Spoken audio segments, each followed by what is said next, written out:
پورا کریں گے.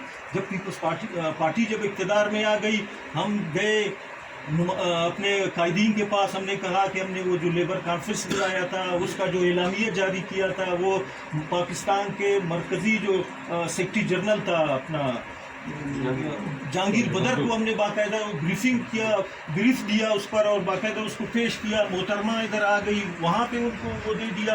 تو آج پیپلز پارٹی کیا کر رہی ہے, وہ ڈیمانڈ کدھر گئی سمجھ آ گئی. پھر ہمیں کہ نکال دیا پارٹی سے, کہتے ہیں بھائی تم بڑا ڈسپلن کا خلاف ورزی کر رہے ہو, تم یہ باتیں کیوں کر رہے ہو.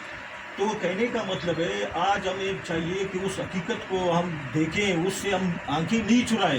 آج ہم کے جو پرائیویٹائزیشن ہے, جس طرح دوست نے یہاں پہ کہا کہ جب بھی مسلم لیگ آ جاتا ہے یا کوئی اور آ جاتا ہے, سب اس میں شامل ہے, سب کا کنٹریبیوشن ہے, کوئی ایک پارٹی نہیں کر رہی ہے. سارے کے ابھی پی ڈی ایم نے جتنے بھی آئی ایم ایف کے ساتھ اس وقت معاہدہ کیا تھا, کیا اس میں 13 پارٹیاں موجود نہیں تھیں؟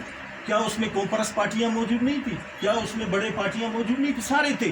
سب وہاں وہ سسٹم کو کیا چلا رہے تھے, اور سارے پالیسیاں جو آئی ایم ایف کے ساتھ وہ چند جو انہوں نے ڈالر جو قرضے کے طور پہ لیے, اس میں سب نے گئے وہ دستخط کیے ہیں, مان لیے ان کے شرائط. اور آج ہم بھگت رہے ہیں, آج ہم یہاں پہ روڈوں پہ نکل رہے ہیں, ہم نعرے لگا رہے ہیں, اپنے گلے کو پاڑ رہے ہیں ہم کہ شاید اگر یہ صورتحال رہا کہ آپ احتجاج کرتے ہیں, آپ کے خلاف کوئی انتقامی کارروائی یہ لوگ کریں.